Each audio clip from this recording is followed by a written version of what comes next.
All right, we are live. Hello, everyone. Welcome to VOC exclusive interview with singer-songwriter Lian Lian. Lian Lian, great to have you here. Please introduce yourself for those of us who don't know your background. Something about me. I came to the U.S. when I was in third grade, 2010, and I've been in West Chicago ever since. I've been living there with my family, and I like to play soccer on my free time. Yeah, I'm glad to be here, and I can't wait to answer these wonderful questions from VOC. All right, thank you, thank you. We're gonna have a couple questions for you. I'll be asking a few questions, and Snow, our another presenter, will continue with other questions. Okay.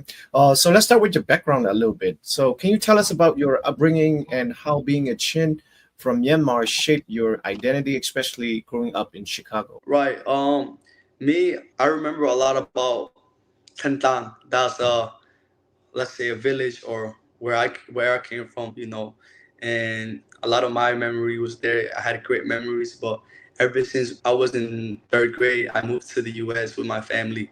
My dad was in Chicago studying, and he called us, and I got here in 2010, and ever since then, I grew up in a small community in Chicago in a church called United Chin Christian Church, and I love it there. And I think it's a wonderful place, a peaceful place. Thank you. All right. And I want to ask you about how has your Chin heritage influenced your music and career? Do you feel deeply connected to your roots when even while living in the United States? Right. Even though I live in the United States, my parents always use Chin language with us, Hakka language with us. So I never forgot my language. And every year we do Chin National Day.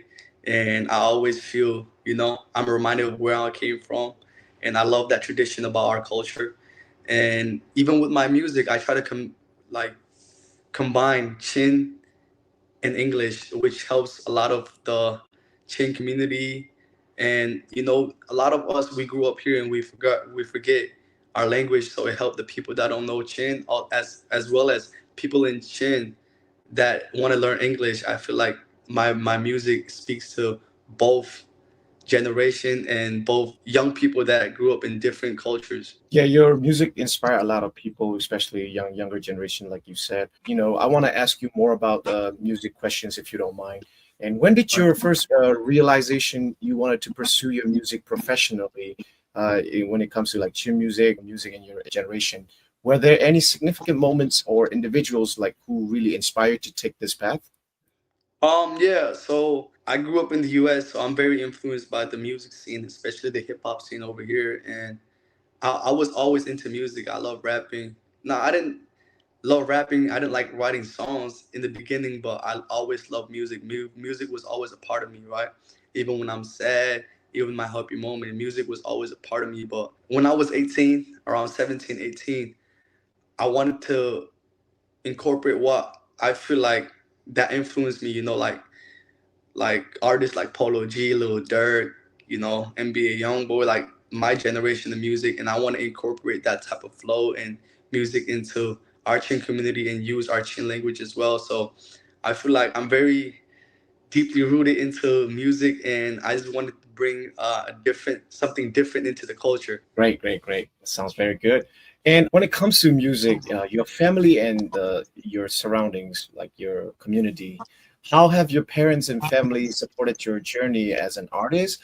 What role did their values or experiences play in shaping your musical aspirations? First of all, that's a great question. Thank you. I feel like number one, I think I wanted to thank God. He answered my prayers and took me to a level where I never imagined. And second, my family. Like when I first started music, I wrote a song and I wrote it on a little notebook, and I was rapping in front of my parents. I was like, I want to release a song. Even though they don't know what I was saying, they didn't hesitate to help me. They gave me like $200 to do my first song. And it takes a lot for parents to encourage more than education, let's say that. So they invested in my hobby, and they believed in me. And I think support from your family, it gives you a different level of confidence when you're going to rap. And I really appreciate them. Even my surrounding, I get nothing but love from them. So it's nothing but love from me, and I really appreciate them to this day. I want to ask you between those statement that you just made. Some of the songs that you wrote and you sing, a lot of them in Lai languages, you know. So how do you, you know, how like the background is very different, culture is very different. How do you connect the dot? How do you make it happen? How do you make it sound? Oh, I feel like that's a hard question to answer, but for me, I think I stay true to myself. You know, I don't really try to do something out of what I'm not, and I think staying true to yourself will make you flow and reach, you know, the audience that you want and send the message you want to the audience that listen to you. Great answer. Okay. Recently you win the Chin Music Award, right? Correct. So congratulations on that, and achieving millions of view on YouTube too.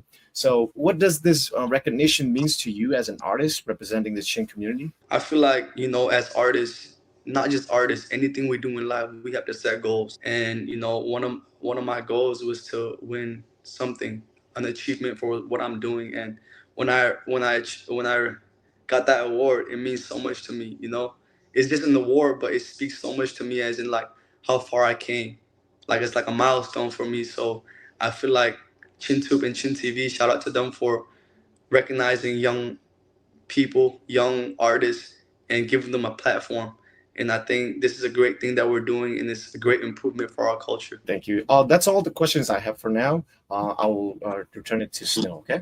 Alrighty. Thank you so much, Galvin, for giving me a chance to ask a question to Golinian. Golinian, thank you so much for giving us a chance. So I would like to dive into challenge and success that you have faced so far.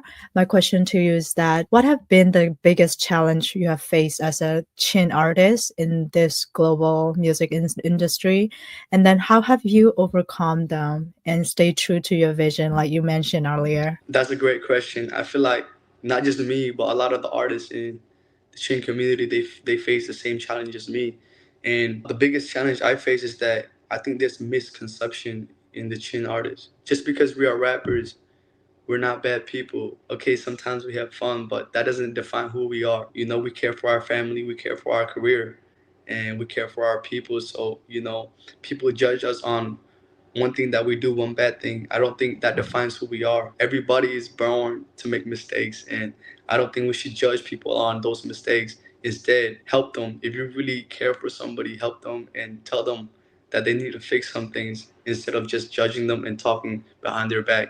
And I think that's the biggest thing that we have to do as Chin, because we are such a small population that if we don't if we don't support each other, who's going to support us, right? So I think that's one thing that I want to address, and I think I speak for more than just me. I speak for all the artists and all the everybody that's making a name for themselves. What a great answer. Thank you so much. I would like to go back to the recent visit you did to Chinland. I heard that you recently visited a Chinland, our Chinland. So I would like to ask a big question about it. How did your recent visit to Chinland affect you personally? How did it affect you personally and then artistically? Did it deepen your connection to your heritage or influence your work in any way? Well, I think this trip is what I really needed. I feel like a lot of us we grew up in the States and we came at such a young age, or we were born here and we forget. Oh, we don't forget, but we don't know where we come from. So my visit back there, it reminded me of this is how life really is back home, and there's nothing that we should be taking granted of when we live. We should not be complaining anything, because if you look just one look back at who's behind you, there's always somebody going through harder times than you. So I feel like, you know, a lot of people should go back there. You know, I think it's gonna awaken a lot of us, like as a human. You know, I feel like it awakened me to the point where like I feel like, okay, I have so much to do for my country, not just that. And I don't think I would have gotten this awakening if I didn't go back. So I recommend a lot of people to go back, because you'll be surprised by what you see, and it will change the way you see the world. Thank you so much. I actually really like your remark where it actually changed my view as well. So I'm sure whoever went to visit back to our Chinland, they will surely will notice a lot of things that are different from us here. So thank you so much for mentioning about that. Thank you. Is a great answer. So, during your trip to Chinland, you might met a lot of revolutionary soldier. I would like to know if you could share experience impacted to your perspective, or whether it has influenced your music or message that maybe in the future or maybe now. Oh, right. Thank you for that question. I met a lot of people when I went back. We did a show for the CNA Army, and when I went back, I was surprised to see that people younger than me, they were fighting for our country, and more than inspired, I was sad. It hit me emotionally that somebody younger than me is doing so much more than me. It inspired me to be to take like the same answer I said before, not take anything for granted, and just support my country more, do more for my country, because what am I what is the purpose of life, right? And I feel like even though they are living with minimum food, minimum clothing, they're happy. And I think happiness doesn't come from money. It doesn't come from anything. I think it's just doing the right thing for people in your country and giving.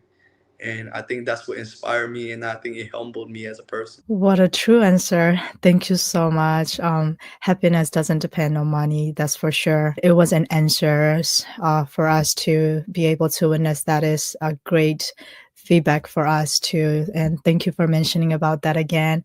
I believe that music has the unique ability to inspire and unite peoples. So how do you see your music contributing to the Chin community that struggles? And then is there any hopes for unities and recognitions? Right. When I went back to the Chinland, I see how much influence my music had when we do concert. I come from a third world country. I'm not from there, but I grew up there and I make music there. And when I went back, for people to know my song from a different side of the world, I know that I can send a better message. So from now on, I want my songs to be more meaningful and more targeted to a specific cause. And I think that's what I got from the trip. And I feel like a lot of artists, I think they're very inspired as well. And we have a lot of work to do as artists, because even if we can't give them money, we can't give them anything, I feel like we can raise awareness. And I think that's my next goal. Thank you so much. Is there any songs that you're working on? Oh, yes, I'm working on an album right now. Oh wow! Is what are we going to see in this album? Would you be able to like provide it to her a bit? Well, I can give you guys a teaser. It is an album.